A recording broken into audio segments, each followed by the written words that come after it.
Hi guys, இந்த வீடியோவில் வந்து பார்த்தீங்கன்னா நீங்கள் ஒரு பிகினராக ஸ்டாக் மார்க்கெட்டுக்கு முதல்ல வந்திருக்கீங்க, இல்லை வந்து ஆல்ரெடி இப்போ வந்து லேர்ன் பண்ண ஸ்டார்ட் பண்ணியிருக்கீங்க அப்படின்னா உங்களுக்கு ஒரு கம்பெனியோடைய இன்ஃபர்மேஷன்ஸ் எல்லாம் வந்து எங்கே கிடைக்கும், எப்படி வந்து கம்ப்ளீட்டாக நம்ம அந்த இன்ஃபர்மேஷன்ஸ் எல்லாம் எடுக்கிறது, ஸோ அதுக்கு எந்த வெப்சைட் பெட்டராக இருக்கும், அதில் நம்ம என்னென்னலாம் இன்ஃபர்மேஷன்ஸ் பார்க்கணும், ஒவ்வொரு இன்ஃபர்மேஷனும் எதை சொல்லுது, நமக்கு அதை பார்க்குறதுனால நமக்கு என்ன பெனிஃபிட் அப்படிங்கிறத நம்ம வந்து இந்த வீடியோவில் ஃபுல் டுட்டோரியல் நான் உங்களுக்கு சொல்லித்தர போகிறேன். ஸோ இது வந்து நான் ரெகுலராக யூஸ் பண்ணக்கூடிய ஒரு வெப்சைட்டு. இது வந்து ஃப்ரீ வெப்சைட் தான், ஸோ காஸ்ட்டில் கிடையாது. ஸோ இதில் என்னென்னலாம் நீங்கள் பார்க்கணும், எப்படி போய் பார்க்கணும் அப்படிங்கிறது வந்து கம்ப்ளீட்டாக நான் சொல்லித்தர போகிறேன். இப்போது ஃபஸ்ட்டு பார்த்தீங்க அப்படின்னா screener.in அப்படிங்கிற இந்த வெப்சைட்டுக்கு போயிருங்க. screener.in இது கூகுளில் சர்ச் பண்ணிங்கனாலே வந்துடும். இப்போ நீங்கள் அந்த வெப்சைட்டுக்கு போயிட்டீங்க அப்படின்னா உங்களுக்கு முதல்ல இந்த மாதிரி ஒரு பேஜ் வரும். இந்த பேஜில் வந்து சம் இன்ஃபர்மேஷன் இருக்கலாம், இல்லாமல் இருக்கலாம். இப்போ நீங்கள் பார்த்துட்டு இருக்கிற மாதிரி பேஜ் வந்து இந்த வெப்சைட்டில் இந்த டுடேங்கிற இந்த செக்ஷன்லாம் வந்து மேபி இருக்கலாம், இல்லாமல் இருக்கலாம். அதுக்கு நீங்கள் வந்து வாட்ச் லிஸ்ட்டில் ஏதாவது ஒரு ஸ்டாக் ஆட் பண்ணிங்கன்னா உங்களுக்கு வந்து அது வரும். இப்போ வந்து இந்த ரைட் சைடில் இருக்கக்கூடிய இந்த பாக்ஸ் தான் வந்து நமக்கு இம்பார்ட்டண்டான பாக்ஸ் இந்த பேஜில். இது வந்து மெயின் பேஜ். ஸோ இதில் லேட்டஸ்ட் ஃபைலிங்ஸ் அப்படின்ட்டு இருக்கும். அதாவது லேட்டஸ்ட் ஃபைலிங் கிளிக் பண்ணிங்கன்னா ஒரு கார்ப்பரேட் கம்பெனிஸ் எப்போவுமே என்ன பண்ணுவாங்க அப்படின்னா அவங்களுடைய நடவடிக்கைகள் எல்லாமே செபிக்கு வந்து தெரிவிச்சுட்டே இருக்கணும். ஏன்னா அப்போ தான் வந்து இன்வெஸ்டர்ஸ் மாதிரி இப்போ நமக்கெல்லாம் வந்து அது தெரியும், அந்த கம்பெனிஸ் என்ன பண்ணிகிட்ருக்காங்க, ரீசெண்டாக என்ன பண்ணியிருக்காங்க அப்படிங்கிறது. இப்போ ஒரு போர்டு மீட்டிங் கண்டக்ட் பண்ண போகிறாங்க, ஏதாவது ஒரு முக்கியமான டிசிஷன் எடுக்க போகிறாங்க, இல்லை ஷேரை வந்து ஸ்ப்ளிட் பண்ண போகிறாங்க, இல்லை ஷேரை வந்து இன்க்ரீஸ் பண்ணி உங்களுக்கு அனௌன்ஸ் பண்ண போகிறாங்க. ஸோ இந்த மாதிரியான நிறைய விஷயங்கள் வந்து அதே மாதிரி நியூஸ் பேப்பரில் ஒரு பப்ளிகேஷன் கொடுத்துருக்காங்க அப்படிங்கிறது எல்லாமே வந்து பார்த்திங்கன்னா ஒரு அனௌன்ஸ்மெண்ட் தான். அதே மாதிரி புதுசாக ஒரு ஆர்டர் வந்து ஒரு 1000 கோடிக்கு வந்து நாங்கள் புதுசாக ஒரு ஆர்டர் வந்து எடுத்துருக்குறோம், இந்த கம்பெனியில் வந்து அடுத்த ஆர்டர் வந்து ஒரு பெரிய கம்பெனி கொடுத்துருக்கு அப்படிங்கிறதெல்லாம் கூட ஒரு அனௌன்ஸ்மெண்ட் தான். அதெல்லாம் நீங்கள் பார்த்தீங்க அப்படின்னா இதில் வந்து பார்க்கலாம். இப்போ எக்ஸாம்பிள் தனலட்சுமி பேங்க் அப்படின்னு சொல்லியிருக்கு. இதில் வந்து appointment of Ajith Kumar KKS MD and CEO. இப்போ பாருங்கள், இந்த கம்பெனியில் தனலட்சுமி பேங்க்கில் வந்து பார்த்திங்க அப்படின்னா அஜித் குமார் அப்படிங்கிறவரை வந்து MD அண்ட் CEOவை அப்பாயின்மெண்ட் பண்ணியிருக்காங்க. இது வந்து one of the important information இல்லையா, மேனேஜ்மெண்ட்டில் சேஞ்ச் நடந்திருக்கு. இந்த மாதிரி எல்லா இன்ஃபர்மேஷனும் இந்த அனௌன்ஸ்மெண்ட் அப்படிங்கிற இந்த கான்செப்ட்டுக்கு கீழே வரும். இதில் நீங்கள் பார்த்தீங்கன்னா இந்த லேட்டஸ்ட்டு அனௌன்ஸ்மெண்ட் அப்படிங்கிறது இந்த லேட்டஸ்ட் ஃபைலிங் அப்படிங்கிறதுல அனௌன்ஸ்மெண்ட் அப்படிங்கிறதுல வரும். அதுக்கப்புறம் பார்த்திங்கன்னா இந்த கால்னால் என்ன, இந்த அப்கமிங் கால்ஸு, ஆனுவல் ரிப்போர்ட்ஸ், இதை பற்றி நான் இன்னொரு இடத்துல சொல்கிறேன். இதுலேயே இந்த வீடியோலேயே இன்னொரு இடத்துல நான் சொல்கிறேன்.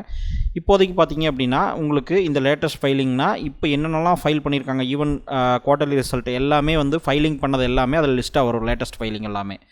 அதுக்கடுத்து பார்த்திங்கன்னா குவார்ட்டர்லி ரிசல்ட், இது வந்து நான் சொல்லவே தேவையில்லை. 3 மாதத்துக்கு ஒரு தடவை ஸ்டாக் மார்க்கெட்டில் இருக்கக்கூடிய எல்லா பப்ளிக் லிமிடெட் கம்பெனிஸுமே வந்து 3 மாதத்துக்கு ஒரு தடவை அவங்களுடைய ஃபினான்ஷியல் ஸ்டேட்மெண்ட்டாக சொல்லக்கூடிய profit loss statement, balance sheet, cash flow statement, இந்த 3மே வந்து அப்டேட் பண்ணுவாங்க.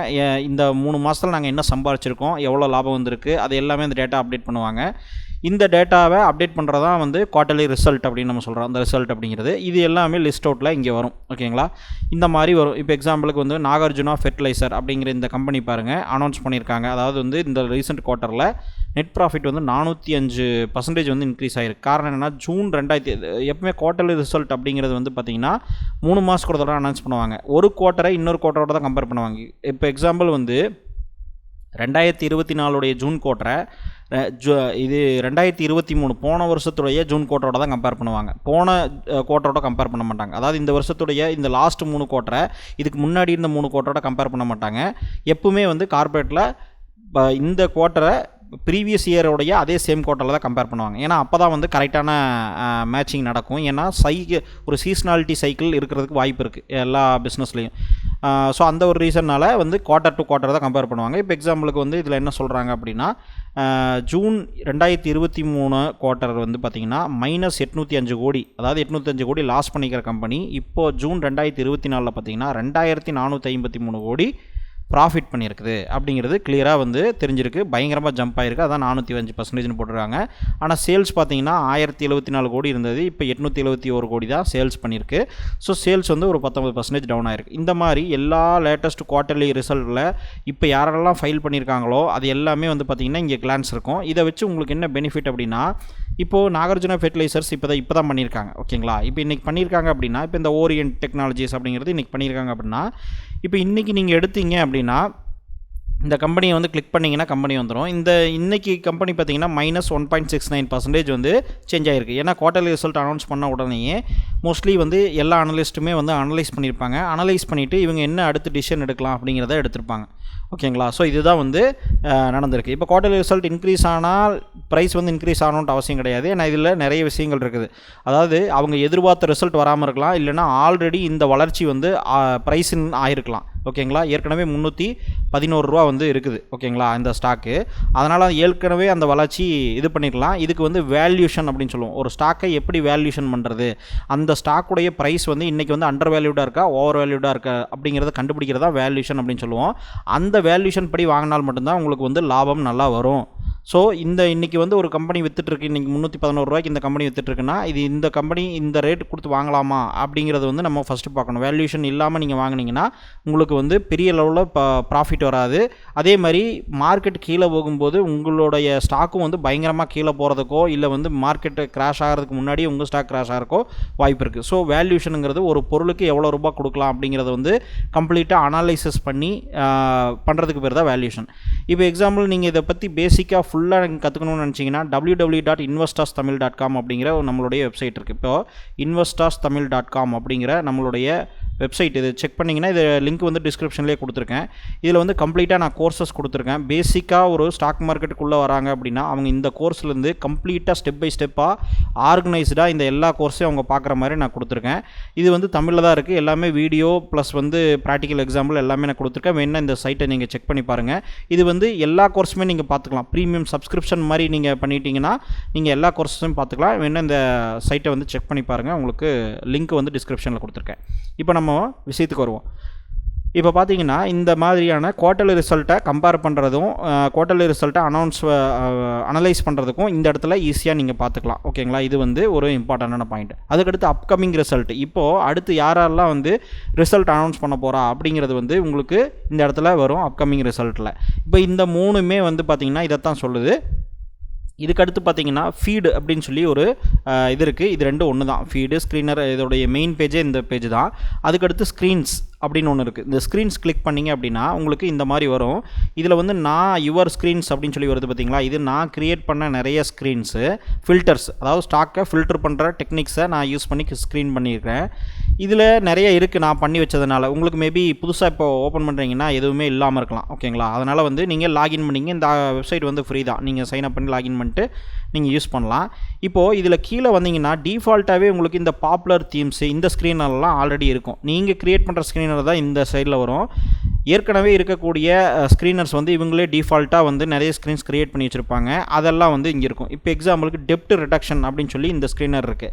இந்த ஸ்க்ரீனர் பார்த்தீங்க அப்படின்னா கம்பெனிஸ் வித் எக்ஸ்பென்ஷன், அதாவது டெப்ட் ரிடக்ஷன் அப்படிங்கிறது என்ன அப்படிங்கிறது பார்த்தீங்கன்னா இப்போ பாருங்கள். டெப்ட்டு, அதாவது கடனை குறைச்சிருக்காங்க. இதுதான் இந்த ஸ்க்ரீன் வந்து டெப்ட் அப்படிங்கிறது 3 இயர்ஸ் முன்னாடி இருந்த அந்த ஆவரேஜ் டெப்ட்டை விடவுமே இந்த வருஷம் கடைசியாக இருந்த டெப்ட் வந்து கம்மியாக இருக்கணும், அந்த மாதிரி கம்பெனிஸை மட்டும் கொடு அப்படின்னு சொல்லி ஃபில்டர் பண்ணியிருக்காங்க. இப்படி ஃபில்டர் பண்ணுறது மூலமாக இவங்க வந்து கடனை குறைச்ச கம்பெனிஸ் வந்து கண்டுபிடிச்சிருக்காங்க. ஓகேங்களா. இப்படி ஏன்னா ஒவ்வொரு கம்பெனிஸ்லேயும் நீங்கள் 1000 கம்பெனிஸ் இருக்குன்னா 10,000 கம்பெனிஸ் இருக்குன்னா அது எல்லாத்துலேயுமே நீங்கள் போய் ஒவ்வொன்றா கடன் யார் குறைச்சிருக்கா அப்படின்னு சொல்லி கண்டுபிடிக்கிறது ரொம்ப டைம் இருக்கும். அப்போது லாஸ்ட் 3 வருஷத்துடைய ஆவரேஜ் கடன் எடுத்துக்கிட்டு இந்த வருஷ கடன் வந்து லாஸ்ட்டாக இருக்கக்கூடிய கடன் வந்து அதோட கம்மியாக இருந்துச்சு அப்படின்னா கடனை குறைச்சிருக்காங்க அப்படின்னு அர்த்தம்.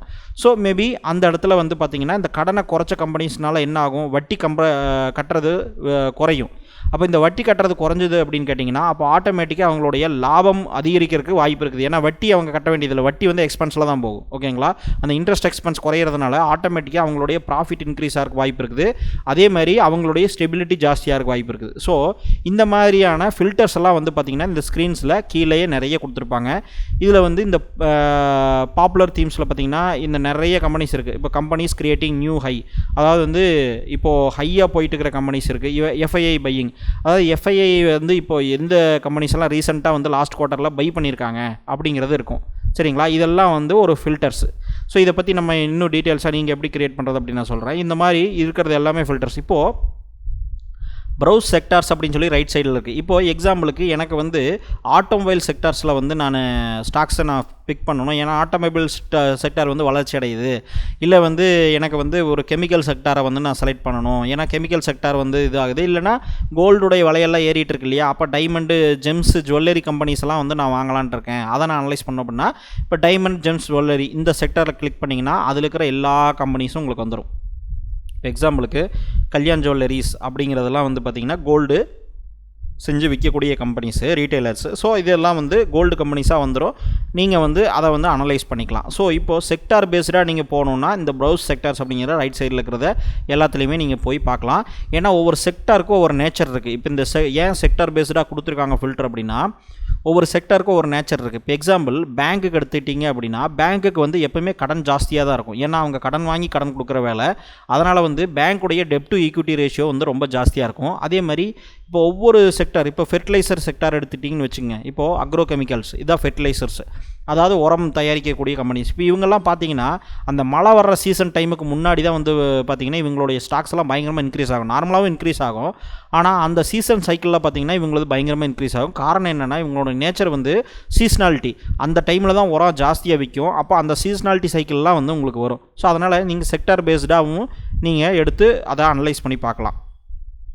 இப்போ பார்த்தீங்கன்னா இதுதான் நம்ம இந்த இடத்துல பார்க்க வேண்டியது. இப்போ நீங்கள் ஒரு ஸ்க்ரீன் க்ரியேட் பண்ணணும் அப்படின்னா க்ரியேட் நியூ ஸ்க்ரீன் அப்படின்னு சொல்லியிருக்கு. இந்த ஸ்க்ரீன்ஸை எப்படி க்ரியேட் பண்ணுறது அப்படிங்கிறதுக்கு நீங்கள் கம்ப்ளீட்டாக ஸ்டாக் மார்க்கெட்டில் ஃபண்டமெண்டல் அனலைசிஸ் தெரிஞ்சிருந்தால் தான் நான் என்ன ஸ்க்ரீனை க்ரியேட் பண்ணணும்னு தெரிய முடியும். அப்போது அதெல்லாம் நான் வந்து நம்மளுடைய கோர்ஸ்லேயே சொல்லிக் கொடுத்துருக்கேன். இதிலேயே ஃபண்டமெண்டல் அனலைசிஸ் ஃபுல்லாக சொல்லிக் கொடுத்துருக்கேன். வேல்யூஷன் எப்படி பண்ணணும், கம்ப்ளீட்டாக வந்து ஒரு கம்பெனியை எப்படி வேல்யூஷன் பண்ணுங்கிறது எக்ஸல் ஷீட்டு ஃபார்முலாஸ் எல்லாமே கொடுத்துருக்கேன். செக் பண்ணி பாருங்கள். இல்லைனா நம்மளுடைய சேனலில் இருக்கிற நிறைய வீடியோஸ் இருக்குது. நிறைய ஃபஸ்ட்டு வந்து போட்டால் ஏகப்பட்ட வீடியோஸ் இருக்குது. அது எல்லாத்தையுமே நீங்கள் பார்த்தீங்கனாலே ஃபண்டமெண்டல் அனலைசிஸ் ஸ்டாக் மார்க்கெட்டை எப்படி பண்ணணும் அப்படிங்கிறது ஓரளவுக்கு உங்களுக்கு கிளியர் ஐடியா கிடைக்கும். இப்போ இந்த ஸ்க்ரீனரில் நான் ஒரு சிம்பிளான எக்ஸாம்பிளுக்காக நான் சொல்கிறேன் இப்படி தான் க்ரியேட் பண்ணணும் அப்படிங்கிறதுக்கு. இப்போ எக்ஸாம்பிளுக்கு பார்த்தீங்க அப்படின்னா நெட் ப்ராஃபிட்டுங்கிறது செலவு, இன்கம் வந்தது மைனஸ் செலவு, இதுதான் நெட் ப்ராஃபிட் அப்படின்னு நம்ம சொல்லுவோம் ஆஃப்டர் டேக்ஸ்க்கு அப்புறம். இப்போது இந்த நெட் ப்ராஃபிட் அப்படின்னு நான் நெட்டுன்னு டைப் பண்ணாலே நெட் ப்ராஃபிட் அதுவே சஜஷன் காமிக்குது பாருங்கள். நெட் ப்ராஃபிட், இந்த நெட் ப்ராஃபிட் அப்படின்னு நான் செலக்ட் பண்ணுறதுனாலே இதில் பாருங்கள் இந்த ரைட் சைடில் வருது நெட் ப்ராஃபிட் அப்படின்னு சொல்லி வந்துட்டு net profit of the company during last 12 months அப்படின்னு வருது. அதாவது லாஸ்ட் 12 மாதத்தில் இந்த கம்பெனி என்ன சம்பாரிச்சிருக்கு நெட் ப்ராஃபிட் அப்படிங்கிறதா லாஸ்ட் 12 month. இதை வந்து டிடிஎம் அப்படின்னு சொல்லுவோம், 12 month ட்ரெயிலிங் டேட்டா அப்படிங்கிறதையும் சொல்லுவோம். 12 month ட்ரெயிலிங் அப்படிங்கிறது. இப்போது இந்த 12 மாதத்துக்கு உண்டான ப்ராஃபிட்டு தானே நம்மளுடைய லாஸ்ட் இயர் ப்ராஃபிட்டாக இருக்கும். ஏன்னா இந்த வருஷம் முடிஞ்சதுக்கப்புறம் தான் இந்த இது போடுவாங்க. லாஸ்ட் 12 மாதம் பார்த்ததுனாலே ஒரு வருஷம் கணக்கு வந்துடுது. ஓகேங்களா, அதான் டிடிஎம் அப்படின்னு சொல்கிறோம் நம்ம. இப்போது நெட் ப்ராஃபிட் லாஸ்ட் 12 மாதம், அதாவது இந்த இப்போ கடைசி எடுத்த நெட் ப்ராஃபிட் வந்து அதிகமாக இருக்கணும் போன வருஷத்துடைய ப்ராஃபிட்டை விட அப்படின்னு நான் சொல்கிறேன். அப்போது என்னென்னா net profit greater then last year net profit. அப்போ நெட் ப்ராஃபிட்னு டைப் பண்ணிங்க, அதுவே சஜஷன் வரும். இப்போ நெட் ப்ராஃபிட் லாஸ்ட் இயர் அப்படின்னு வருதா. இப்போ லாஸ்ட் இயர் இப்போ என்ன சொல்கிறோம் அப்படின்னா நெட் ப்ராஃபிட் இந்த லாஸ்ட் மந்த் அப்படிங்கிறது இந்த நெட் ப்ராஃபிட் லாஸ்ட் இயரை விட ஜாஸ்தியாக இருக்கணும் அப்படின்னு நம்ம சொல்கிறோம். இது ஒரு பாயிண்ட். ஓகேங்களா, ஆனால் நான் என்ன சொல்கிறேன், இப்போது போன வருஷம் 100 கோடி ப்ராஃபிட் அப்படின்னா இந்த வருஷம் 101 கோடி இருந்தாலுமே நெட் ப்ராஃபிட் வந்து ஜாஸ்தி தான். அதனால் இந்த ஃபில்டரில் அந்த கம்பெனிஸ் ஃபில்டர் ஆகும். ஆனால் எனக்கு அப்படி வேண்டாம். எனக்கு வந்து நான் என்ன சொல்கிறேன் அப்படின்னா அட்லீஸ்ட் டபுள் மடங்கு ஜம்ப் ஆகிருக்கணும். ஏன்னா இந்த ஸ்க்ரீனருடைய கான்செப்ட் ஜம்ப் ஆகிருக்கணும் அப்படின்னு நான் திங்க் பண்ணுறேன். அப்போது ஸ்டார் போட்டு, அதாவது நெட் ப்ராஃபிட் லாஸ்ட் இயர் இருக்குது பார்த்தீங்களா, அந்த லாஸ்ட் இயர் ப்ராஃபிட்டை விட டபுள் மடங்கு வளர்ந்துருக்கணும் அப்படின்னு நான் சொல்கிறேன். இப்போது net profit last year into 2 போட்டுறேன். அப்போது இங்கே 100 கோடி இருந்துச்சுன்னா 100 கோடி இன்ட்டு 2 அப்படின்னா 200 கோடி. அப்போ 200 கோடியை விடவுமே ஜாஸ்தியாக இருக்கணும் இந்த வருஷத்துடைய ப்ராஃபிட் அப்படிங்கிற மாதிரி கணக்கு வந்துடும். அப்போது இந்த மாதிரியான ஸ்டாக்ஸை மட்டும் ஃபில்டர் பண்ணும். இப்போ நான் இந்த 2 எடுத்துட்டேன்னா அங்கே என்ன இருக்கோ அதுதான் வரும். ஆனால் லாஸ்ட் இயர் ப்ராஃபிட் எடுத்த விட டபுள் மடங்கு ஜாஸ்தியாக இந்த இருக்கக்கூடிய கம்பெனிஸ் மட்டும் இப்போ இந்த 12 மாதத்தில் எடுத்த கம்பெனிஸ் மட்டும் காமி அப்படின்னு சொல்கிறோம். இப்போது அது கூட அண்டு கேட்டு போடுறேன். அண்டு கேட் அப்படிங்கிறது என்ன அப்படின்னா, இப்போ நான் அடுத்து போடுற கண்டிஷனும் இந்த கண்டிஷனும் ரெண்டுமே ட்ரூவாக இருக்கணும். ரெண்டுமே கரெக்டாக இருந்தால் மட்டும்தான் இதை வந்து செலக்ட் பண்ணும். அப்போது இந்த கண்டிஷன் வந்து ஒன்று வந்து இந்த டபுள் த ப்ராஃபிட் விட ஜாஸ்தியாக இருக்கணும் இந்த வருஷம் ப்ராஃபிட் அப்படிங்கிறது ஒன்று. ரெண்டாவது, இது ஒருவேளை நீங்கள் நெகட்டிவ், அதாவது போன வருஷம் 500 கோடி லாஸ் பண்ணியிருந்தா இந்த வருஷம் 0வில் இருந்தால் கூட, ப்ராஃபிட் வந்து 0வில் இருந்தால் கூட இந்த லாஸில் இருந்த கம்பெனிஸ் 0க்கு வந்துருச்சு, அப்பவும் டபுள் மடங்கு கணக்கு வரும். இந்த கான்செப்ட் வந்து கரெக்டாக வரும். அப்போது அதனால் அந்த கம்பெனிஸ் ஃபில்டர் ஆகும். அதனால் எனக்கு வந்து நான் என்ன சொல்கிறேன் அப்படின்னா நெட் ப்ராஃபிட் வந்து மோர் தென் 10 crore இருக்கணும், அதாவது பாசிட்டிவ் சைனில் இருக்கணும். அதனால் 10ன்னு போடுறேன்.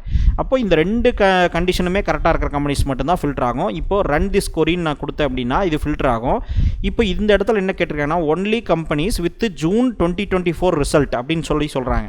அதாவது வந்து இந்த கண்டிஷன் வந்து உனக்கு வந்து ஜென்ரலாக அப்ளை ஆகணுமா, இல்லை லாஸ்ட்டு குவார்ட்டர் இந்த குவார்ட்டரில் ஃபைல் பண்ணியிருப்பாங்க பார்த்தீங்களா, அந்த லாஸ்ட் குவார்ட்டர் ரிசல்ட்டை அனௌன்ஸ் பண்ணாமல் நிறைய கம்பெனிஸ் இருக்கும், அவங்க வந்து இனிமேல் தான் அனௌன்ஸ் பண்ணுவாங்க.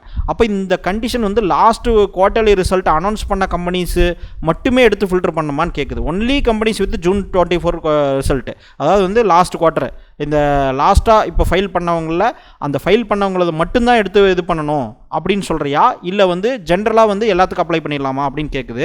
இதை நீங்கள் டிக் பண்ணிங்கன்னா இந்த லாஸ்ட் குவார்ட்டரில் யாரெல்லாம் ரிசல்ட் அனௌன்ஸ் பண்ணியிருக்காங்களோ அவங்களது மட்டும்தான் ஃபில்டர் ஆகும். நான் என்ன சொல்கிறேன், இது வந்து இயர்லி நெட் ப்ராஃபிட் தான், அதனால் ஜென்ரலாகவே ஃபில்டர் பண்ணிடலாம் அப்படிங்கிறேன். அப்போது இதை வச்சுட்டு நீங்கள் இதை பண்ணிக்கலாம். ஃபில்டர் ரன் திஸ் கொரின்னு கொடுத்தீங்கன்னா வந்துடும். அதில் இந்த ஷோ ஆல் ரேஷியோஸ் அப்படின்னு சொல்லி ஒன்று இருக்குது. இதை கொடுத்தீங்கன்னா இந்த மாதிரி இப்போ நான் நெட் ப்ராஃபிட், அதில் நெட் ப்ராஃபிட் லாஸ்ட் இயர், அதுக்கப்புறம் quarterly profit, year on year quarterly இந்த மாதிரி நிறைய ரேஷியோஸ் எல்லாம் வந்து இதில் இருக்குது. இதை நீங்கள் போய் பார்த்தீங்க அப்படின்னா உங்களுக்கு வந்து நிறையா இன்ஃபர்மேஷன்ஸ் உங்களுக்கு கிடைக்கும். இந்த மாதிரிலாம் நெட் ப்ராஃபிட்னா என்ன, அது எதை சொல்ல வருது, அதை வந்து எப்படி நம்ம ஃபில்டர் பண்ணுறது எல்லாமே உங்களுக்கு கிடைக்கும். சரிங்களா, அதை பற்றி நான் சொல்கிறேன். இப்போ இது வந்து ரன் திஸ் கொரின்னு கொடுத்தீங்க அப்படின்னா ஆட்டோமேட்டிக்காக என்ன இருக்குது, கிட்டத்தட்ட 66 கம்பெனிஸ் வந்து லிஸ்ட் அவுட் ஆகி வந்திருக்குது. சரிங்களா, 66 கம்பெனிஸ் லிஸ்ட் அவுட் ஆகி வந்திருக்குது இந்த ஃபில்டர் அப்ளை பண்ணதுனால.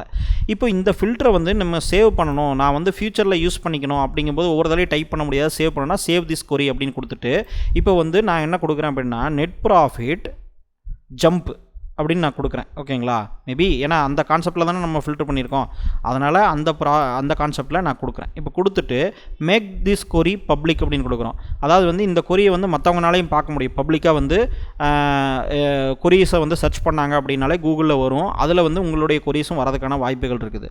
அப்போது அப்படி வந்து பப்ளிக்காக வேணுமா, மற்றவங்க கூட பார்த்துக்கலாமா அப்படின்னா மேக் திஸ் கொரின்னு கொடுத்துருங்க, பப்ளிக்னு கொடுத்துருங்க. இல்லை வேண்டாம், எனக்கு வந்து பர்சனலாக மட்டும்தான் நான் பார்க்க போகிறேன், வேறு யாருக்கும் ஷோ பண்ண வேண்டாம் அப்படின்னு சொன்னீங்கன்னா இதை வந்து அவாய்ட் பண்ணிடுங்க. அவாய்ட் பண்ணிவிட்டு நீங்கள் வந்து என்ன பண்ணுங்கள், சேவ் திஸ் கொரி அப்படின்னு கொடுத்துருங்க. கொரின்னு கொடுத்துட்டிங்கன்னா இப்போ பாருங்கள் net profit jump by Karthik அப்படின்னு வருது. சரிங்களா, இது என்னுடைய அக்கௌண்ட்டுங்க அப்படின்னால.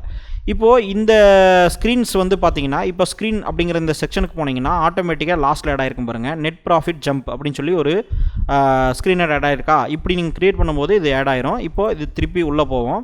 இதில் இத்தனை கம்பெனிஸ் வந்திருக்கு. சரிங்களா, இது செக் பண்ணிடுவோம் என்ன நடந்திருக்கு அப்படின்னு.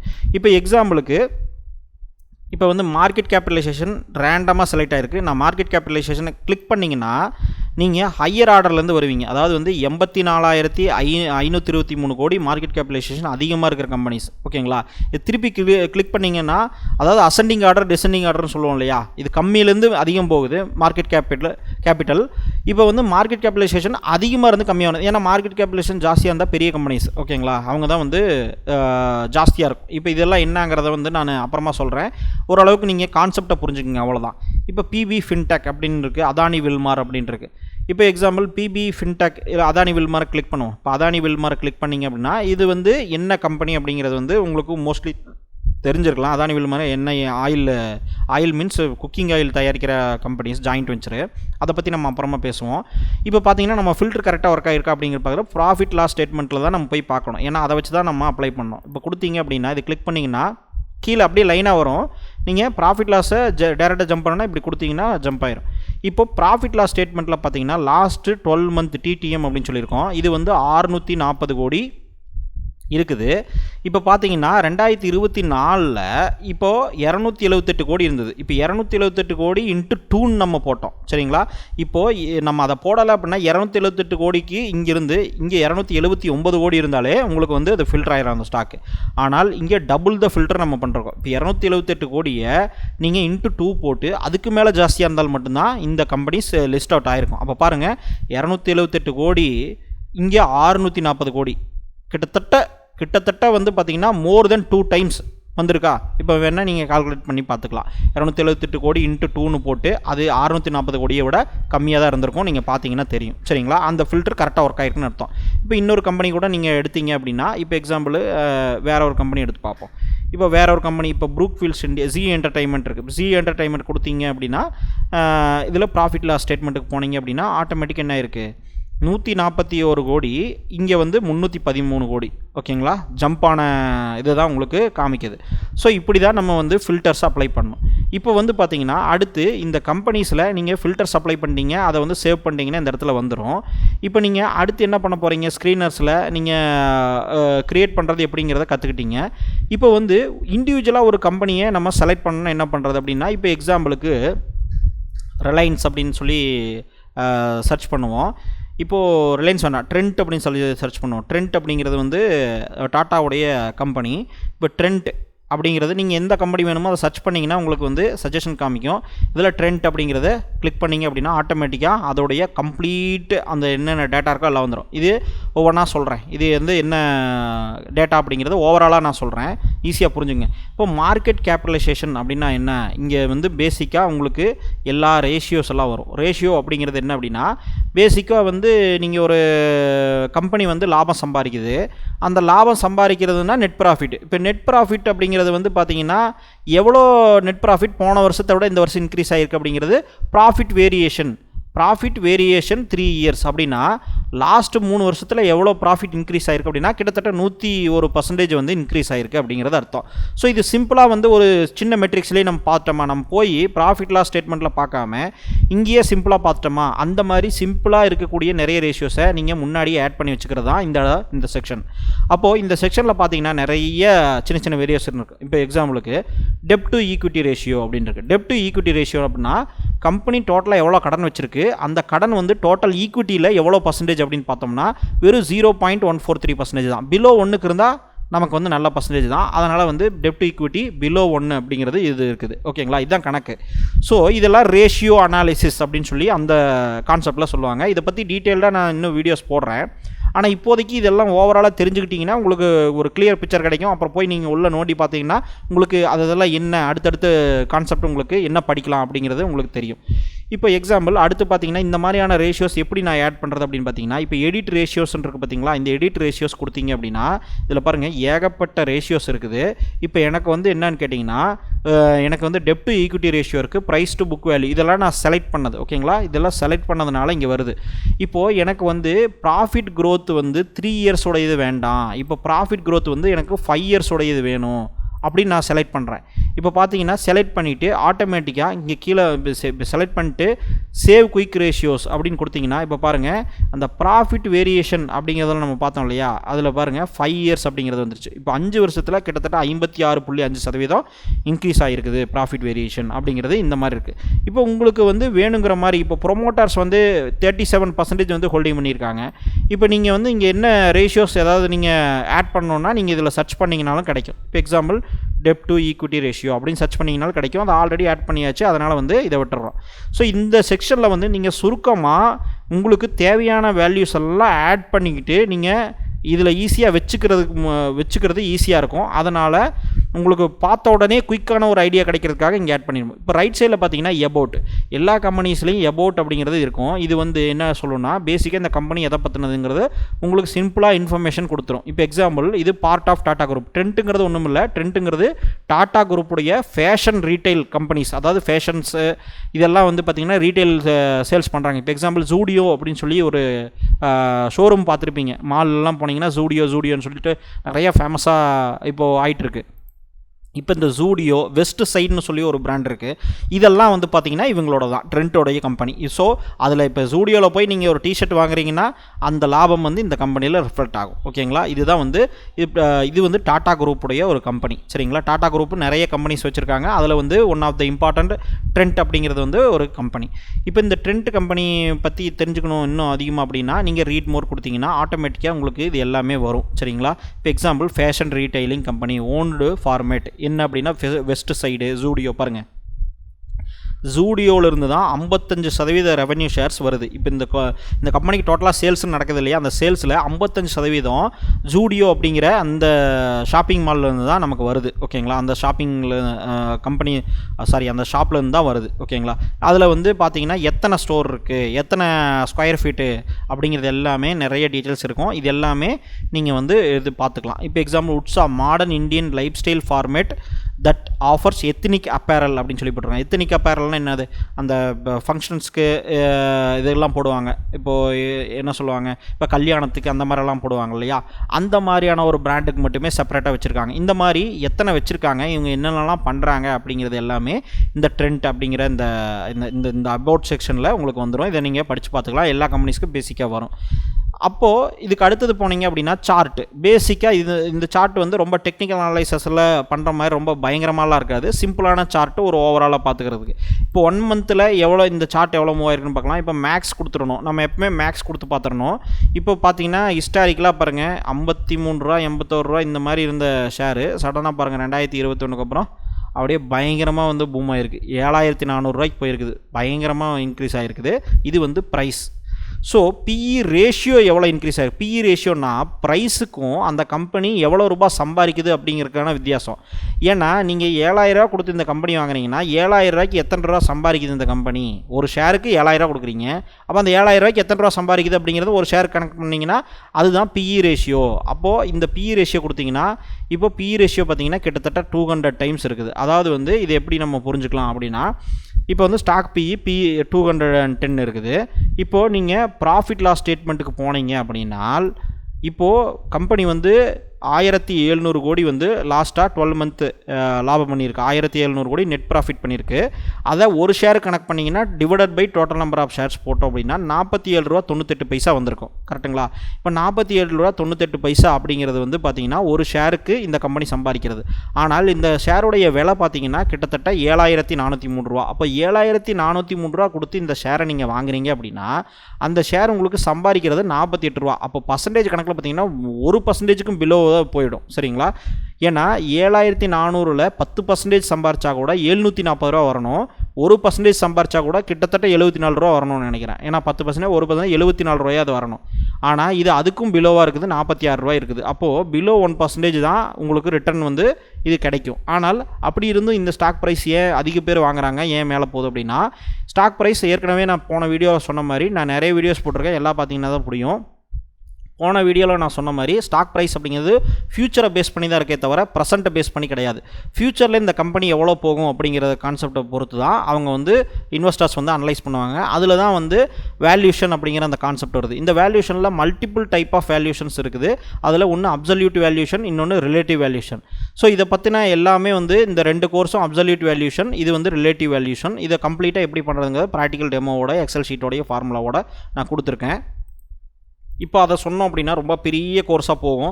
அதனால் இப்போ இதை புரிஞ்சுக்க வேண்டியது இவ்வளோதான் இந்த இடத்துல. ஓகேங்களா? இப்போ இதுக்கு அடுத்து போனீங்க அப்படின்னா இதில் பார்த்தீங்கன்னா இன்னொரு ரேஷியோஸ் எல்லாம் இருக்கும். பிபி ரேஷியோ, அதாவது ப்ரைஸ் டு புக் வேல்யூ, இதெல்லாம் இருக்கும். இதெல்லாம் தனித்தனியாக நான் ஒரு வீடியோ சொல்கிறேன். இதெல்லாம் நீங்கள் பார்த்துக்கிறது மூலமாக உங்களுக்கு வந்து நிறைய அண்டர்ஸ்டாண்டிங் கிடைக்கும். இப்போ இதில் பார்த்தீங்கன்னா சிம்பிளாக ப்ரோஸ் அண்ட் கான்ஸ்னு கொடுத்துருப்பாங்க. இதெல்லாம் வந்து பார்த்தீங்கன்னா கம்ப்யூட்டர் ஜென்ரேட்டட். அதனால் இதெல்லாம் வந்து விட்டுருங்க. ஏன்னா இதுவே பாருங்கள், அவனே கொடுத்துருக்க பாருங்கள், இந்த pros and cons are machine generated. ஏன்னா இது சும்மா கொடுத்துருக்காங்க. இப்போ ஸ்டாக் வந்து 64 டைம்ஸ் வந்து புக் வேல்யூக்கு சேல் ஆகிட்டு இருக்குது. அது வந்து கான்ஸ், அதாவது வந்து அது ஒரு டிஸ்அட்வான்டேஜ் அப்படிங்கிற மாதிரி கொடுத்துருக்கான். ஆனால் ஃபியூச்சர் வேல்யூஷனை பொறுத்து தான் வந்து நமக்கு அதை நம்ம ஜட்ஜ் பண்ண முடியும். இதெல்லாம் ஜென்ரலாக கம்பெனிஸ் ரெடியூஸ்டு டெப்ட், அதாவது கடனை குறைச்சிருக்காங்க, அது ஒரு அட்வான்டேஜ் அப்படின்னு போடுறாங்க. இதெல்லாம் வந்து ஆட்டோமேட்டிக்காக மெஷின்ஸில் வந்து, அதாவது கம்ப்யூட்டரில் அல்காரிதம் எழுதி அது ஃபெச் பண்ணி கொடுக்குது. அதனால் வந்து இது காமிக்குது. இதை வந்து இக்னோர் பண்ணிடுங்க, நீங்களே அனலைஸ் பண்ணி கண்டுபிடிச்சிக்கலாம். இப்போது அதுதான் பெஸ்ட்டு. இப்போது ப்ரைஸ் அப்படிங்கிறது பார்த்தீங்கன்னா பாருங்கள், இங்கே வால்யூம், இந்த பார்ட் ரொம்ப முக்கியம். இங்கே பாருங்கள் எவ்வளோ வால்யூம் இன்க்ரீஸ் ஆகிருக்குன்னு. கிட்டத்தட்ட எத்தனை ரூபா இருக்கும்போது 92 ரூபா இந்த கம்பெனி இருக்கும்போது, அதாவது எப்போது இந்த கம்பெனி வந்து 92 ரூபா எப்போ இருந்திருக்குது, கிட்டத்தட்ட ஜூலை 2010 வருஷம் 92 ரூபா இருக்கும்போதே பயங்கரமான ஒரு வால்யூம் வந்து இன்க்ரீஸ் ஆகிருக்குது. தெரியுதுங்களா? பயங்கரமான ஒரு வால்யூம் வந்து இன்க்ரீஸ் ஆகிருக்குது. ஸோ இந்த வால்யூம் மீன்ஸ் நிறைய பேர் ஷேர்ஸை அக்யூமுலேட் பண்ணியிருக்காங்க. இந்த ஜம்ப் ஆகிருக்கு பார்த்தீங்களா, கோடு மாதிரி இருக்கிறதெல்லாம் பயங்கரமாக இன்க்ரீஸ் பண்ணியிருக்காங்க. இப்போ 2021 அதுக்கு அடுத்து பயங்கரமாக இன்க்ரீஸ் பண்ணியிருக்காங்க. 2010க்கு அடுத்து அதிக வால்யூம் வந்தது 2021. அப்போது இந்த இடத்துல பார்த்தீங்கன்னா அக்யூமுலேட் பண்ணவங்க எதை வச்சு அக்யூமுலேட் பண்ணியிருப்பாங்க. இப்போ நீங்கள் பார்த்தீங்கன்னா 2010 இந்த கம்பெனியோட லாபம் பார்த்தீங்கன்னா 2013 வச்சுக்குவோம், அதுக்கு முன்னாடி இல்லை, ஸோ 2013 பார்த்தீங்கன்னா இந்த கம்பெனி நெட் ப்ராஃபிட் வந்து -27 கோடி -19 கோடி இப்படி தான் இருந்திருக்குது. அதாவது லாஸ் தான் பண்ணிட்டு இருந்த இந்த கம்பெனி. 2015 தான் 129 கோடி ப்ராஃபிட் வந்திருக்குது. அதுக்கடுத்து 55 கோடி குறைஞ்சிருக்குது. திருப்பியும் 85 கோடி இன்க்ரீஸ் ஆகிருக்குது. ஸோ இந்த டைமுக்கு முன்னாடியே வந்து இந்த கம்பெனி இவ்வளோ பேர் அக்யூமுலேட் பண்ணிட்டாங்க. ஏன்னா அவங்களோட ஃப்யூச்சரை ஜட்ஜ் பண்ணியிருப்பாங்க. ஸோ அதுதான் வந்து அனலிஸ்டோடைய இன்வெஸ்டரோடைய வேலை, நம்மளோட வேலையும் அதுதான். ஸோ இதுதான் வந்து ட்ரெண்ட் இவ்வளோ தூரம் ஹையாக இருக்கிறதுக்கு காரணம். இப்போ ஓகே, இது வந்து ஒரு பேசிக் அண்டர்ஸ்டாண்டிங். இப்போ அடுத்து வந்து பார்த்திங்கன்னா பியர் கம்பேரிசன் அப்படின்னு வந்திருப்போம். இந்த பியர் அப்படிங்கிறது என்னென்னா, இப்போ இந்த ட்ரெண்ட் மாதிரியே நிறைய கம்பெனிஸ் அதே இண்டஸ்ட்ரியில் இருக்கும். அவங்களோட எல்லா மெட்ரிக்ஸையும் கம்பேர் பண்ணி பார்க்குறது தான் பியர் கம்பேரிசன். இப்போ எக்ஸாம்பிள் நேம் அப்படிங்கிற இடத்துல இந்த ட்ரெண்ட் அப்படிங்கிறது இது ஒரு கம்பெனி. இதுக்கு மார்க்கெட் லீடர் ஆகிறது Avenue super market. Avenue super மார்க்கெட்டுங்கிறது ஒன்றும் இல்லைங்க, அது வந்து டிமார்ட் கம்பெனி தான் அவென்யூ சூப்பர் மார்க்கெட் இது பேரில். அது நீங்கள் போனீங்கன்னா அவென்யூ சூப்பர் மார்க்கெட் பாருங்கள், டிமார்ட் அப்படின்னு சொல்லி போட்டிருப்போம். DMart is national super market chain அப்படிங்கிறது உங்களுக்கே தெரியும். டிமார்ட் அப்படிங்கிறது என்ன அப்படிங்கிறது. இப்போது இவங்க தான் வந்து ரீட்டைல், அதாவது செக்டர் வந்து ரீட்டைல். ட்ரேடிங் மீன்ஸ் என்ன, ஒரு இடத்துல வாங்கி இன்னொரு இடத்துல விற்கிறது. ஸோ இந்த இண்டஸ்ட்ரி. ஸோ இதுதான் வந்து ரெண்டாக ஜென்ரலாக போட்டிருக்காங்க. இப்போது இந்த ட்ரெண்ட்டை கம்பேர் பண்ணி பார்த்தீங்கன்னா ட்ரெண்ட் வந்து PE ரேஷியோ 209 மடங்கு ஜாஸ்தியாக விற்றுட்டுருக்கு. அந்த கம்பெனி சம்பாதிக்கிறதோடவே மார்க்கெட்டில் விற்றுட்டுருக்கிறது ப்ரைஸ் வந்து 209 மடங்கு ஜாஸ்தியாக விற்றுட்டுருக்கு.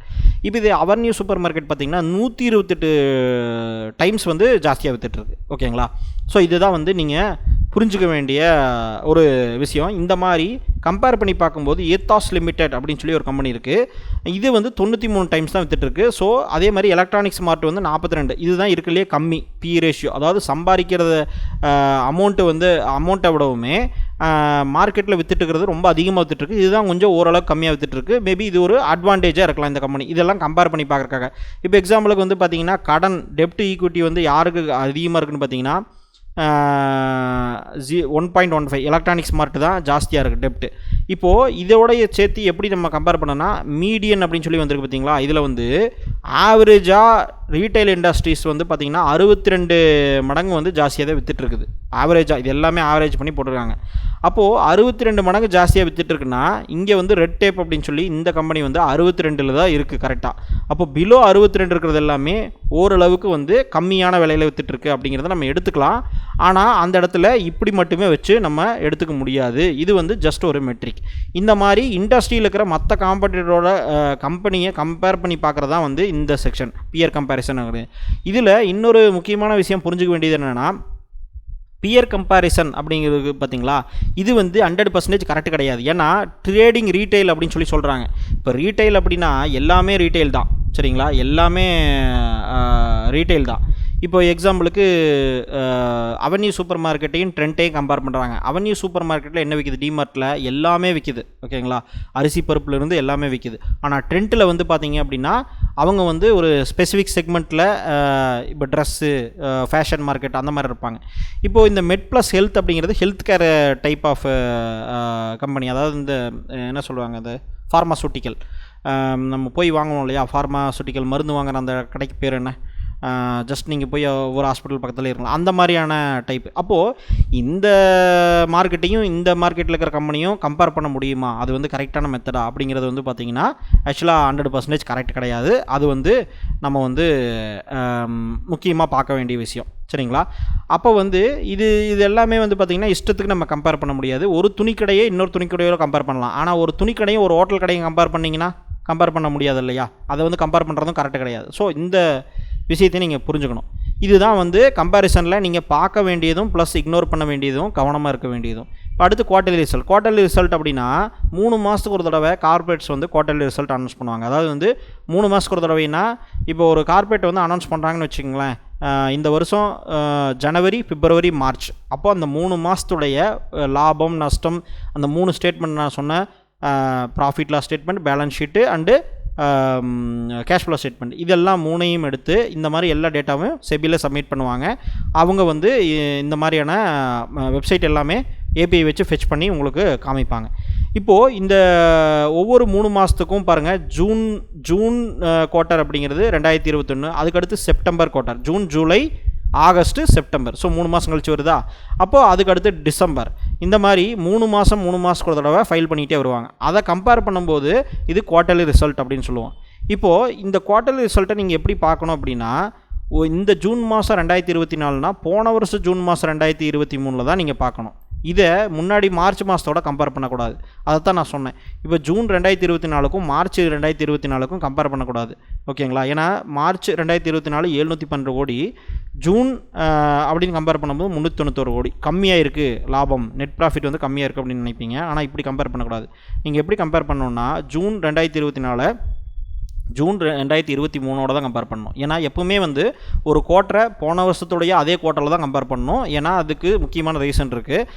ஏன்னா சீஸ்னாலிட்டி சைக்கிள்லாம் வந்து மாறிடும். அதனால் வந்து நீங்கள் அப்படி தான் கம்பேர் பண்ணணும். இப்போது நெட் ப்ராஃபிட் அப்படிங்கிறது 167 கோடி ஜூன் 2023, இன்றைக்கி வந்து 391 கோடி. சரிங்களா? அதனால் வந்து ஆட்டோமேட்டிக்காக உங்களுக்கு இந்த இன்க்ரீஸ் தான் ஆகிருக்குது. ஸோ ஏர்னிங் பர் ஷேர் அப்படிங்கிறது வந்து இபிஎஸ், அதாவது வந்து ஏர்னிங் பர் ஷேருங்கிறது இந்த நெட் ப்ராஃபிட்டை divided by total number of shares எவ்வளோ இருக்கா டிவைட் பண்ணிங்க அப்படின்னா ஒரு ஷேருக்கு எவ்வளோ ரூபா சம்பாதிக்குது. சிம்பிள்.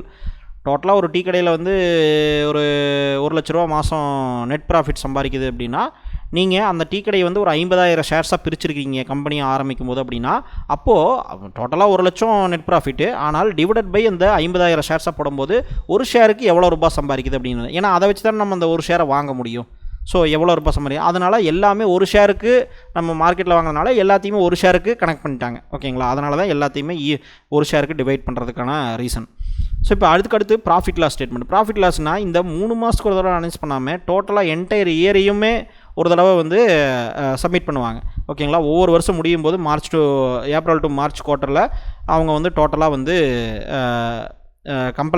டோட்டலாக வந்து அந்த ஃபினான்ஷியல் ஸ்டேட்மெண்ட்டை க்ரியேட் பண்ணி இது பண்ணுவாங்க. ஸோ இது வந்து உங்களுக்கு தெரிஞ்சது வருஷம் yearly net profit growth.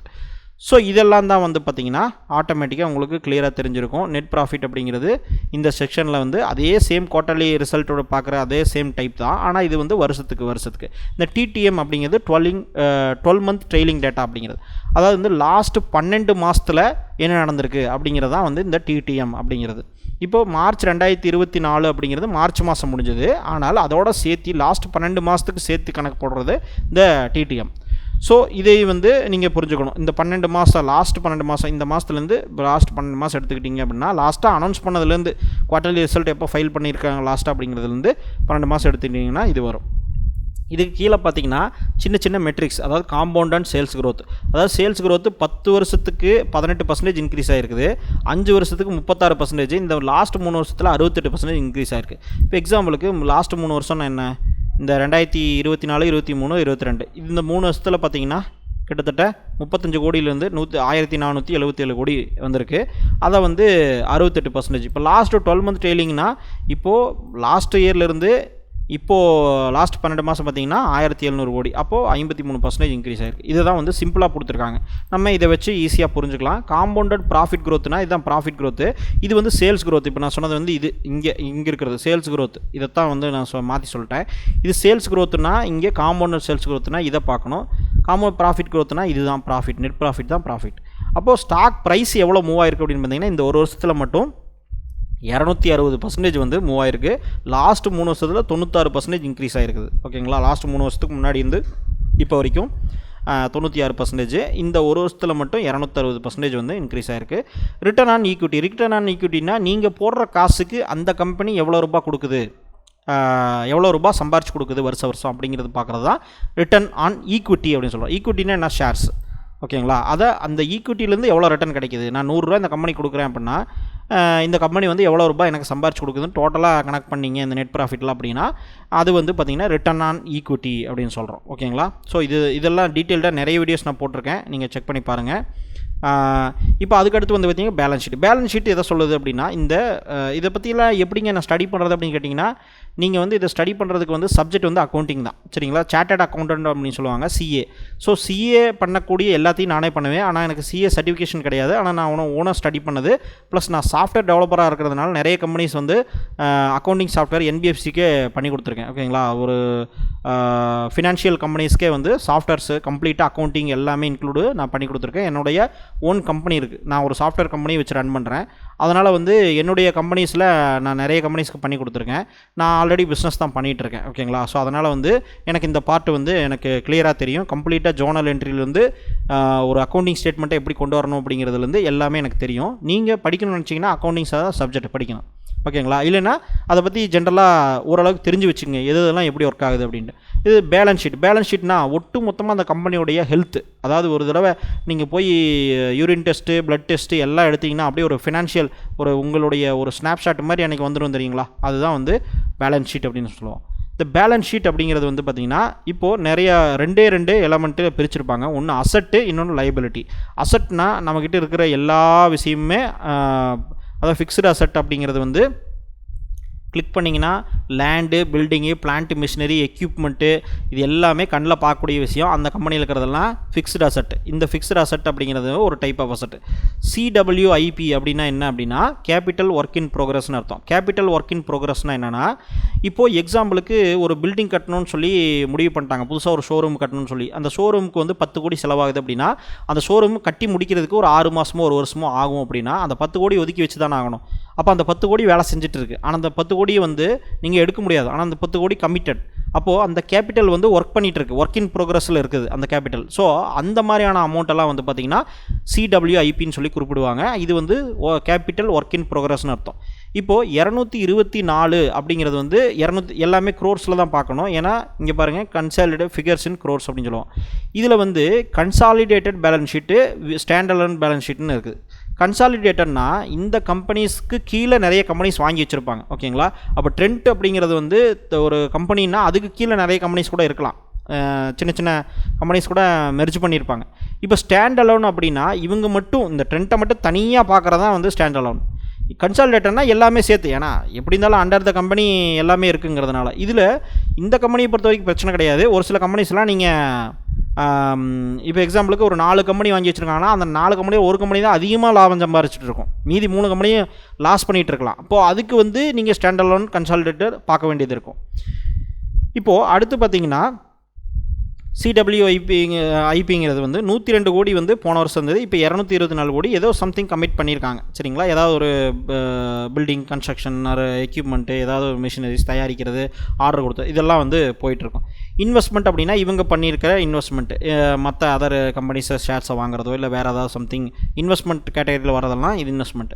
Other asset அப்படிங்கிறது வந்து இந்த எக்யூப்மெண்ட், சின்ன சின்ன பொருட்கள்லாம் வாங்குறதெல்லாம் வந்து அதர் அசட் அப்படின்னு சொல்லுவோம், எக்யூப்மெண்ட் இல்லாமல். அப்போது அதுக்கடுத்து பார்த்தீங்க அப்படின்னா ஈக்விட்டி கேபிட்டல் அப்படிங்கிறது வந்து பார்த்தீங்கன்னா 36.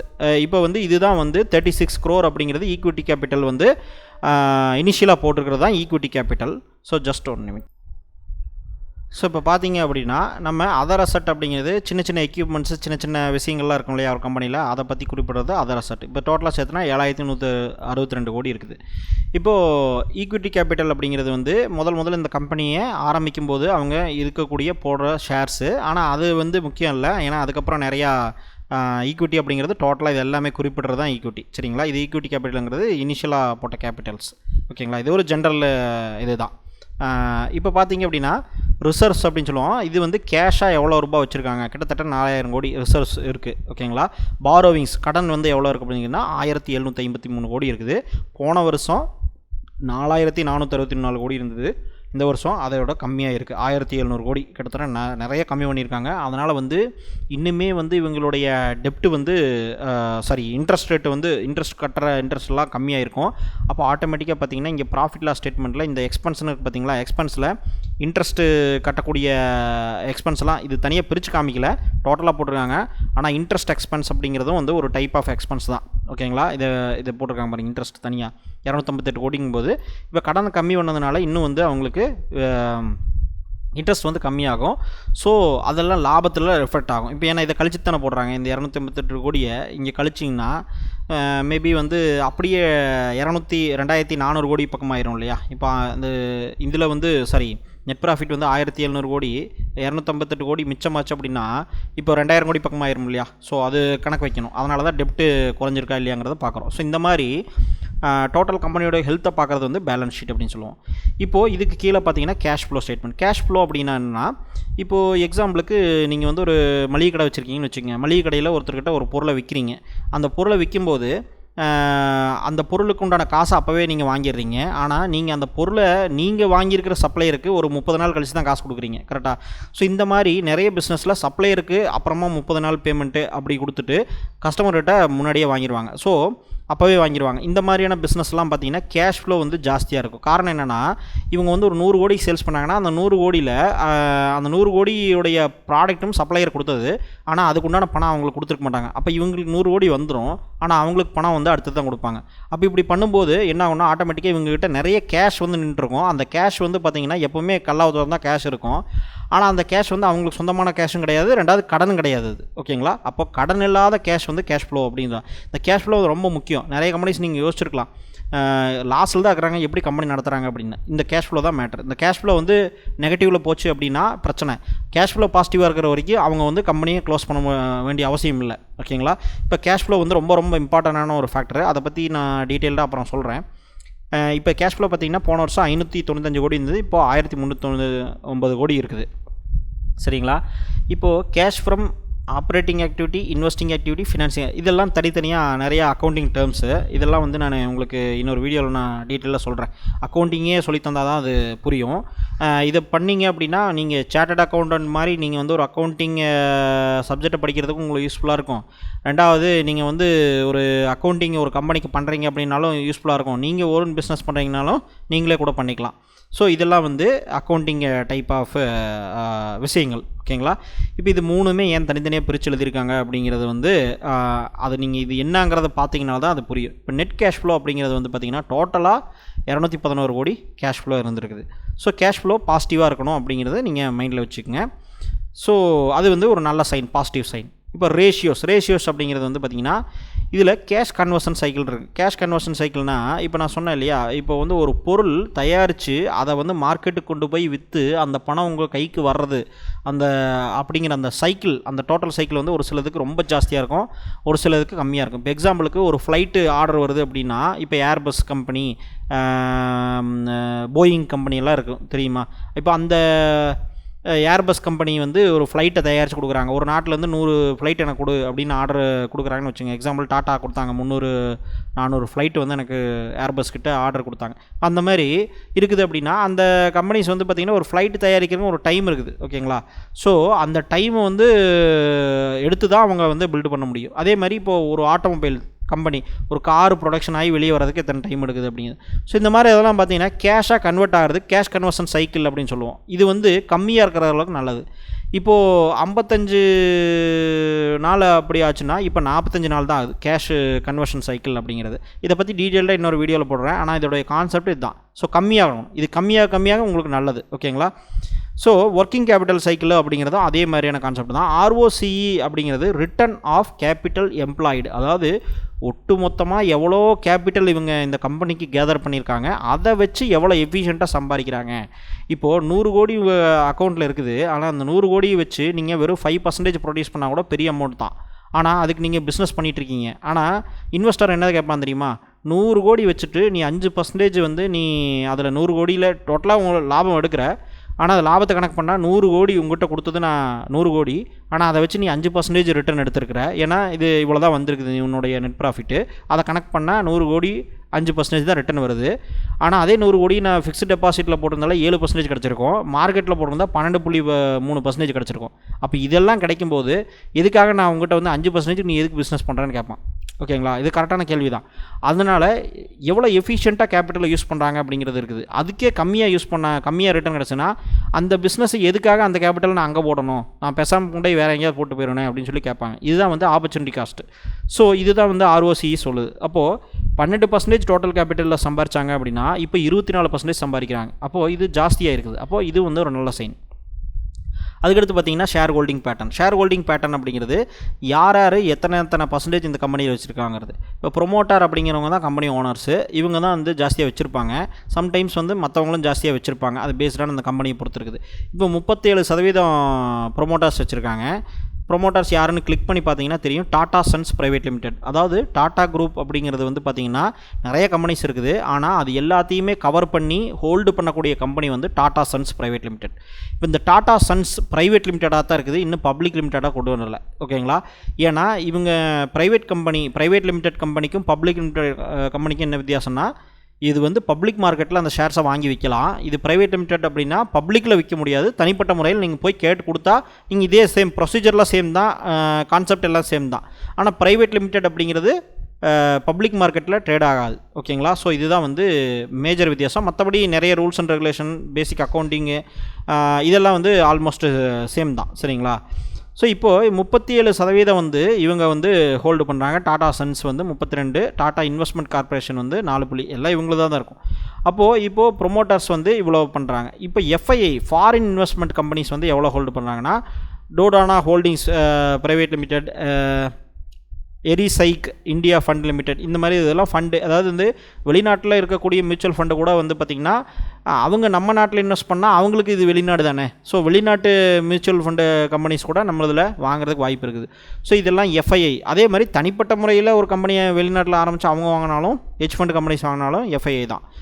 டிஏஏ அப்படிங்கிறது டொமஸ்டிக் இன்ஸ்டிடியூஷன் இன்வெஸ்டர்ஸ், இது ஃபாரின் இன்ஸ்டிடியூஷனல் இன்வெஸ்டர்ஸ். டொமஸ்டிக்னால் பாருங்கள், எஸ்பிஐ லைஃப் இன்சூரன்ஸ் இவங்க வந்து வாங்கியிருக்காங்க, 2.3% ஹோல்டிங்ஸ் வச்சுருக்காங்க. ஸோ இந்த மாதிரி இதெல்லாம் வந்து பார்த்திங்கன்னா டிஏஎஸ் அப்படின்னு நம்ம சொல்லுவோம். இப்போ பப்ளிக் அப்படிங்கிற இது எடுத்துக்கிட்டிங்கன்னா, பப்ளிக்குங்கிறது நம்மளை மாதிரி நார்மல் பீப்புள்ஸு எவ்வளோ ஹோல்டு பண்ணுறாங்க அப்படிங்கிறது 21.95% பக்கமாக ஹோல்டு பண்ணுறாங்க. இது வந்து வச்சுருக்காங்க.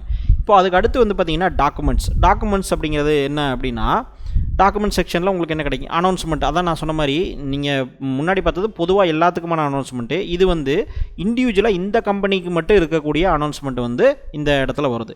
இப்போ ஆனுவல் ரிப்போர்ட்ஸும் இதுதான் முக்கியமான செக்ஷன். ஆனுவல் ரிப்போர்ட்ஸ் அப்படிங்கிறது இந்த கம்பெனியை பற்றி நான் ஃபுல்லாக படிக்கணுங்க. இந்த கம்பெனியை பற்றி அக்குவேர் ஆணிவேராக இவங்களுடைய வரலாறுலேருந்து இவங்க என்ன பண்ணுறாங்க, இனிமேல் என்ன பிஸ்னஸ் ஸ்ட்ராட்டஜி யூஸ் பண்ணுறாங்க, என்ன மாதிரியான விஷயங்கள் பண்ணுறாங்கன்னு எல்லா இன்ஃபர்மேஷனும் எனக்கு வேணும்.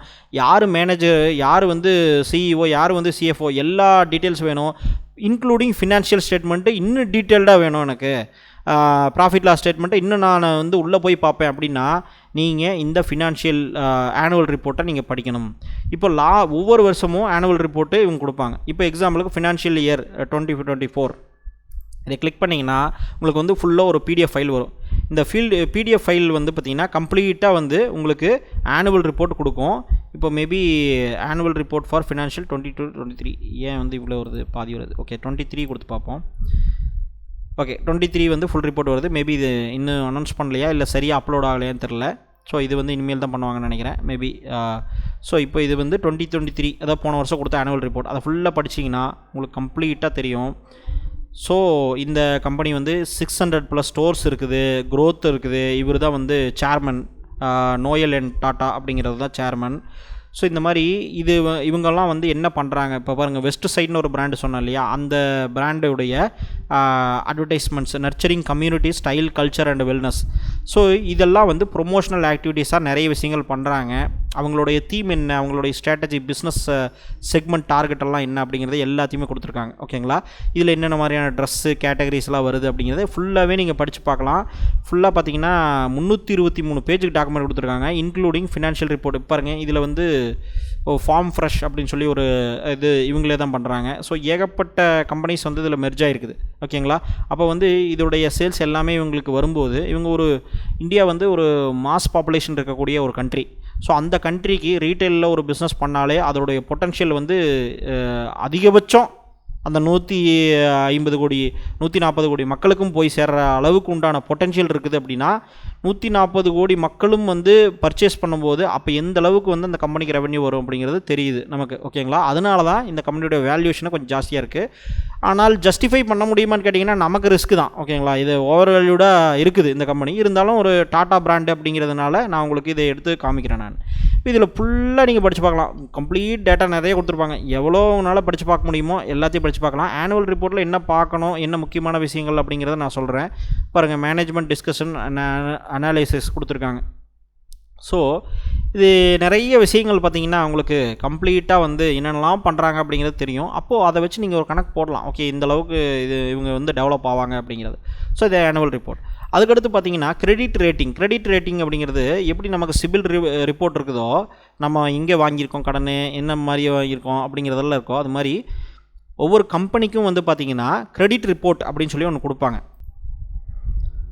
ஸோ இதில் வந்து கிரெடிட் ரேட்டிங் ஏஜென்சிஸ் அப்படின்னு நிறைய இருப்பாங்க. இதில் வந்து ICRA அப்படின்னு சொல்லி ஒரு ஏஜென்சி வந்து இவங்களுக்கு கொடுத்துருக்காங்க. இந்த கிரெடிட் ரேட்டிங் அப்டேட்டை வந்து நீங்கள் கிளிக் பண்ணிங்க அப்படின்னா இதில் வந்து ஒரு சிலதெல்லாம் சொல்லியிருப்பாங்க. இப்போ எக்ஸாம்பிள் நான் கன்வெர்ட்டிபிள் டிபெஞ்சர்ஸ் NCD அப்படின்னு சொல்லுவாங்க. இது வந்து என்ன அப்படிங்கிறத, இது ஒரு அக்கௌண்டிங் டேர்மு. இது வந்து ஒரு டிபெஞ்சர்ஸ் அப்படின்னு சொல்லுவாங்க. கம்பெனி வந்து டிபெஞ்சர்ஸ் அனௌன்ஸ் பண்ணுறாங்க அப்படிம்பாங்க. இது வந்து ஒவ்வொரு கம்பெனிஸு அனௌன்ஸ் பண்ணுறதா. அதாவது வந்து இதை நம்ம கொடுத்து வாங்கிக்கலாம். இந்த கம்பெனிஸு டிபெஞ்சர்ஸ் மாதிரி ஃபிக்ஸ்டாக நமக்கு ஒரு அமௌண்ட் தருவாங்க. இது வந்து கிட்டத்தட்ட கடன் ரைஸ் பண்ணுற மாதிரி தான். இப்போ இது என்னங்கிறத பார்க்குறதுக்கு முன்னாடி இந்த கிரெடிட் ரேட்டிங் ஏஜென்சிங்கிறது படிச்சிங்கனாலே உங்களுக்கு வந்து நிறைய விஷயங்கள் உங்களுக்கு தெரியும். சரிங்களா? டாடா குரூப் என்டிட்டி இவங்க என்னென்னலாம் பண்ணுறாங்க, ஃப்ளாக்ஷிப் கம்பெனிஸு, இந்த மாதிரி இதில் வந்து கிரெடிட் ஸ்ட்ரென்த் எந்த அளவுக்கு உங்களுக்கு கம்பெனி இருக்குது, strong parentage of Tata group and extensive experience of the management. இப்போ டாடா குரூப் அப்படின்னாலே உங்களுக்கு வந்து சொல்ல வேண்டியதில் ஃபஸ்ட்டாக கடன் கொடுக்குறதா இருந்தாலும் பேங்க்கில் எல்லாருமே வந்து ஸ்ட்ராங் மேனேஜ்மெண்ட் எக்ஸ்பீரியன்ஸ் இருக்குது அப்படின்னு சொல்லி சொல்லிடுவாங்க. ஏன்னா அது குரூப்பு டாடா குரூப் அப்படிங்கிறதுனால அந்த இது வந்து பிராண்ட் வேல்யூ வந்து அவங்களுக்கு இருக்குது. ஸோ அதைத்தான் வந்து இங்கே சொல்லியிருக்காங்க. அதே மாதிரி எஸ்டாபிள்ஸ்டு பிராண்டட் அப்பேரல், இதெல்லாம் வந்து இவங்களும் இன்ஃபர்மேஷன் நிறைய கொடுத்துருப்பாங்க. கிரெடிட் ரேட்டிங் ஏஜென்சிலையும் இருக்கக்கூடிய இந்த இன்ஃபர்மேஷன் எல்லாமே உங்களுக்கு யூஸ்ஃபுல்லாக இருக்கும். ஓகேங்களா? ஸோ இதையும் நீங்கள் படித்து பார்க்கலாம். இதெல்லாம் தனித்தனியாக நான் சொல்கிறேன், இதில் என்ன இருக்குது, எப்படி பார்க்கணும் அப்படிங்கிறது. ஸோ அதுக்கடுத்து பார்த்திங்கன்னா கால்ஸ் அப்படிங்கிறது என்னென்னா, மாதம் அனலிஸ்ட், அதாவது வந்து 3 மாதத்துக்கு ஒரு தடவை தான் குவார்ட்டர்லி ரிசல்ட் வருது, வருஷத்துக்கு ஒரு தடவை தான் ஆனுவல் ரிசல்ட்டும் ஆனுவல் ரிப்போர்ட்டெல்லாம் வருது. ஓகேங்களா? கால்ங்கிறது மாதம் அனலிஸ்ட் வந்து ஒரு மீட்டப் வைப்பாங்க. ஓகேங்களா? அந்த கம்பெனியில் என்ன டெவலப்மெண்ட் நடந்திருக்கு, அடுத்து என்ன பண்ணுறோம் அப்படின்னு. இப்போ ஆகஸ்ட் 2024 நம்ம ஒரு சில கம்பெனிஸ்க்கு ஒரு சிலது இருக்காது. ஓகேங்களா? பண்ணியிருக்க மாட்டாங்க, அந்த மாதிரி மீட்டிங் அரேஞ்ச் பண்ணியிருக்க மாட்டாங்க. ஒரு ப்ரொஃபஷனலாக ஒரு நல்ல கம்பெனி பெரிய லெவலில் பண்ணுறாங்க அப்படின்னா அவங்க வந்து மந்த்லி ஒரு அனலிஸ்ட் மீட்டிங் போட்டு நாங்கள் என்ன டெவலப்மெண்ட் கொண்டு வந்திருக்கோம் அப்படிங்கிறதெல்லாம் சொல்லுவாங்க. அது ஒரு PDF டாக்குமெண்ட்டாக போடுவாங்க. இப்போது இதில் வந்து PPT இருக்குது. ஸோ இந்த PPT ஒரு சிலது டிரான்ஸ்கிரிப்ட் நோட் இருக்கும், ரெண்டும் ஒன்று தான். ஆனால் PPTங்கிறது கொஞ்சம் ஈஸியாக ஆனுவல் ரிப்போர்ட் மாதிரி கொடுத்துருப்பாங்க. டிரான்ஸ்கிரிப்ட் நோட்டுங்கிறது அந்த இடத்துல அனலிஸ்ட் என்னெல்லாம் கேள்வி கேட்டாங்க, இவங்க என்னெல்லாம் அதுக்கு பதில் சொன்னாங்க அப்படிங்கிறது அப்படியே இருக்கும். சரிங்களா? டாக்குமெண்ட்டில் இப்போ PPT கிளிக் பண்ணிங்கன்னா இப்போ லாஸ்ட்டாக ஆகஸ்ட் 2024 கொடுத்துருக்காங்க. இதில் வந்து இவங்க என்னென்னலாம் பண்ணியிருக்காங்க, பேசிக்காக வந்து வெஸ்ட் சைடு ஜூடி இதில் பேசிக் கொடுத்துருக்காங்க. இப்போ இந்த லாஸ்ட் குவார்ட்டர்லியில் எந்த அளவுக்கு இம்ப்ரூவ் ஆகிருக்கு, என்னென்னலாம் வந்து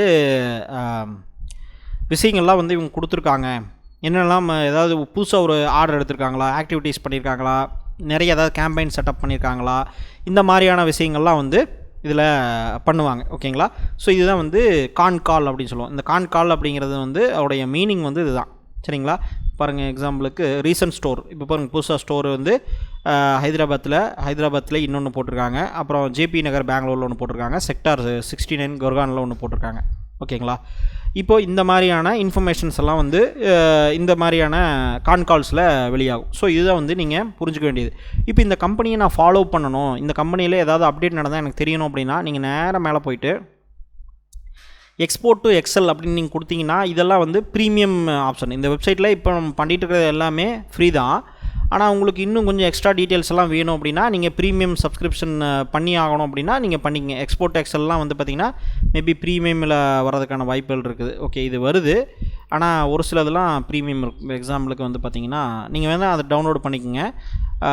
எக்ஸாம்பிளுக்கு இப்போது எடிட் காலம்ஸ் அப்படின்னு கொடுத்துட்றீங்க. இதில் எடிட் காலம்ஸும் வரும். ப்ரீமியம் ஆப்ஷன்ஸ்லாம் வந்து பார்த்திங்கன்னா ஒரு சிலதில் இருக்கும், அதை நான் சொல்கிறேன் உங்களுக்கு. இப்போது நான் புதுசாக ஒரு கம்பெனியை கம்பேர் பண்ணணும் அப்படின்னா இப்போ எக்ஸாம்பிளுக்கு போடுறேன், இன்ஃபோசிஸ் கம்பெனியை நான் கம்பேர் பண்ணணும் இந்த கம்பெனியோட அப்படின்னு இன்ஃபோசிஸ் கொடுத்தேன் அப்படின்னா பாருங்கள் ப்ரீமியம் ஆப்ஷன். இது வந்து கம்பெனிஸை கம்பேர் பண்ணுறது, எக்ஸல் ஆட்டோமேஷன் இந்த மாதிரிலாம் பண்ணுறது ப்ரீமியம். வேணும்னா உங்களுக்கு எடுத்துக்கங்க. இது வந்து இதுக்கும் நமக்கு சம்மந்தம் இல்லை. நான் இந்த வெப்சைட்டை வந்து ப்ரொமோட் பண்ணுறதுலையோ இது கமிஷனோ எனக்கு எதுவுமே கிடையாது.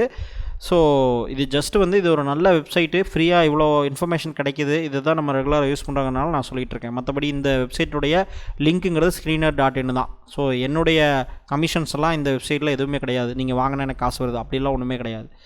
ஸோ இப்போ வந்து ஃபாலோ அப்படின்னு கொடுத்து வச்சிட்டிங்கன்னா உங்களுக்கு வந்து இந்த கம்பெனி வந்து நீங்கள் ஃபாலோ பண்ணுறீங்கன்னு அர்த்தம். இப்போ எக்ஸாம்பிளுக்கு அதில் போயிட்டு உங்களுடைய ப்ரொஃபைல் போனீங்கன்னா ஆட்டோமேட்டிக்காக உங்களுக்கு நிறைய விஷயங்கள் வந்து இதில் இந்த ஃபீடு செக்ஷனில் இங்கே காமிச்சேன் இல்லையா, வாட்ச் லிஸ்ட் வியூ அப்படிங்கிறது கொடுத்தீங்கன்னா இந்த பாருங்கள் இத்தனை இப்போ பாருங்கள் ட்ரெண்ட் ஆட் பண்ணிக்கணும்னா இது வந்திருக்கு. இந்த மாதிரி எல்லா இதுவுமே வந்து உங்களுக்கு வாட்ச் லிஸ்ட்டில் வரும். ஸோ வாட்ச் லிஸ்ட்டில் நீங்கள் ஆட் பண்ணி இது பண்ணிக்கலாம். ஸோ இதுதான் வந்து வாட்ச் லிஸ்ட் அப்படின்னு நம்ம சொல்லுவோம். அதாவது ஃபாலோன்னு கொடுத்தீங்கன்னா. ஸோ இப்போ ஓவராலாக இந்த வெப்சைட்டை எப்படி யூஸ் பண்ணணும், எப்படியெல்லாம் நம்ம அனலைஸ் பண்ணுறோன்னு நீங்கள் ஓரளவுக்கு அண்டர்ஸ்டாண்ட் பண்ணியிருப்பீங்க. ஸோ இதை வந்து இன்னும் நம்ம கற்றுக்க வேண்டியதுக்கு நிறைய இருக்குது. ஏன்னா அதெல்லாம் வச்சுக்கிட்டு தான் நம்ம இதை அனலைஸ் பண்ண முடியும். ஸோ அதெல்லாம் வந்து நீங்கள் கற்றுக்கணும் அப்படின்னு நினச்சிங்கன்னா நம்மளுடைய இன்வெஸ்டர்ஸ் தமிழ் வெப்சைட்டை நீங்கள் செக் பண்ணி பாருங்கள். இதில் இருக்கிற கோர்சஸ் எல்லாமே வந்து நீங்கள் பார்க்க முடியும். ஸோ உங்களுக்கு வந்து கம்ப்ளீட்டாக வந்து ஒரு பிகினர் ஸ்டேஜில் இருக்கிறவங்கள கம்ப்ளீட்டாக ஸ்டெப் பை ஸ்டெப்பாக ஆர்கனைஸ்டாக ஒரு எக்ஸ்பர்ட் ஸ்டேஜுக்கு எல்லாமே ப்ராக்டிக்கல் டெமோவுடைய நிறையா ட்ரேடிங் ஸ்ட்ராட்டஜிஸ், இன்வெஸ்டிங் எப்படி பண்ணணும், ட்ரேடிங் எப்படி பண்ணணும், ஸ்டாக் மார்க்கெட்டை பேசிக்லேருந்து எப்படி அண்டர்ஸ்டாண்ட் பண்ணணும் எல்லாமே கொடுத்துருக்கேன். நீங்கள் வந்து செக் பண்ணி பாருங்கள். ஸோ நம்ம நெக்ஸ்ட் வீடியோவில் பார்ப்போம்.